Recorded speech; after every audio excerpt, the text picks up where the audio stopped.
मर्जी जब मुश्किल में थी तो कभी शिव जी से बोला, कभी दुर्गा जी से बोला, कभी राम जी से बोला, तो काम कहीं तो बन जाए ऐसा। तो पर महाराज जी ऐसे अलग अलग भगवान को बदलना तो कोई देवता नाराज तो नहीं हो जाएगा, पहले मुझसे बोली फिर अभी उससे? नहीं तो काम भी पूरा हो गया क्या? काम तो नहीं हुआ महाराज जी।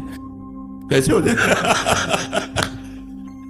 शिव जी को पुकारा तो वो देखने लगे, पहले को दूसरे को पुकारा तो शिव जी ने देखा वो दूसरे के पास जा। देखो हम एक आपको उदाहरण बताते हैं, अगर एक कुत्ता इस दरवाजे में पड़ा रहे कहीं जाए ना, तो उसका ना जाना हमको इतना प्रेरित करेगा कि वो एक दिन भूखा भले रह जाए, दूसरे दिन से भूखा नहीं रहेगा। रोज दरवाजे पर निकलने पर जब हमको पता चलेगा कि ये कहीं किसी के दरवाजे नहीं जाता, केवल मेरे ही दरवाजे पे पड़ा रहता है, तो उसका पड़ा रहना हमारे ऊपर भारी हो जाएगा और हमारा कर्तव्य बन जाएगा कि यार इसको रोटी दे दो। जब कहीं जाता है और अगर ये पता है 4 दरवाजे पे जाता है तो भूखा रह जाएगा, क्योंकि वो समझेगा उनके दरवाजे में मिल गया होगा, वो समझेगा उनके दरवाजे में मिल गया होगा। तो इसीलिए हमको भगवान की अनन्य भक्ति करना चाहिए। किसी एक भगवान को पकड़ लो तभी अनन्यता आएगी। एक हम आपको उदाहरण बताते हैं महाभारत का।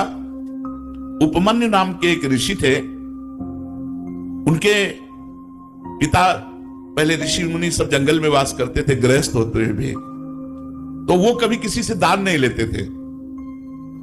तो एक दिन उपमन्यु जी उस ऋषि के घर गए बालकों के साथ खेलते हुए, जिनके जजमान थे। तो वहां उनको सुंदर दूध पीने को मिला जो कभी जीवन में नहीं मिला था, क्योंकि जंगली फल मूल से गुजारा करने वाले ऋषि थे। उपमन्यु जी ने अपनी मां को आके कहा मुझे दूध दीजिए जैसा मैंने उनके घर में पिया। तो उनका तुम्हारे पिता किसी जजमान का दान नहीं लेते, इसलिए हमारे पास न गाय है, न सुविधा है, न दूध दे सकते हम आपको। वो हट कर लिए। तो एक जंगली चावल होता है, उसको पीस करके उन्होंने पानी में पिलाया कि लो। तो उनका नहीं, ये दूध नहीं है। तो उनका अगर तुम्हें दुग्ध ही पान करना है तो भगवान शंकर की आराधना कर। बड़े आवेश में कहा, और जो चाहेगा तुझे प्राप्त होगा। तो उनका मां फिर मुझे आराधना का नियम बताओ। तो उन्होंने नियम बताया और पंचाक्षरी मंत्र उनको दिया। वो 10,000 वर्ष तक दाहिने पैर के अंगूठे केवल खड़े होकर पंचाक्षरी मंत्र हाथ उठा के जपते रहे 10,000 वर्ष तक। भगवान शिव प्रसन्न हो गए। बहुत वैसे तो आशुतोष है और धरदारी बड़े शीघ्र प्रसन्न होने वाले। अब उन्होंने परीक्षा ली, इष्ट परीक्षा भी लेता है।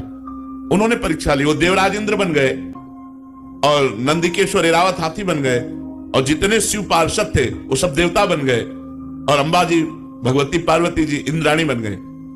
और उनका वरम ब्रू, नेत्र खोलो और वरदान मांगो। उन्होंने नेत्र खोला, देखा ये तो देवराज इंद्र का समाज, उनका जो तुम्हारी इच्छा वो मांग लो। तो उन्होंने प्रणाम किया और कहा देवराज इंद्र और समस्त देव समाज आपके चरणों में प्रणाम है, पर आप जाइए, मुझे आपसे नहीं चाहिए, मुझे भगवान शिव से चाहिए।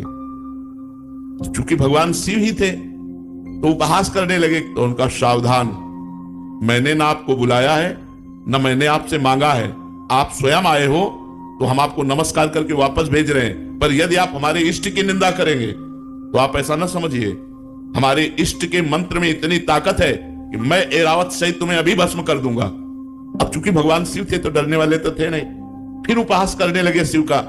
तो एक अघोर मंत्र है भगवान शिव का। हम लोग जब संन्यास मार्ग में थे तो उस मंत्र का परिचय हमें प्राप्त है।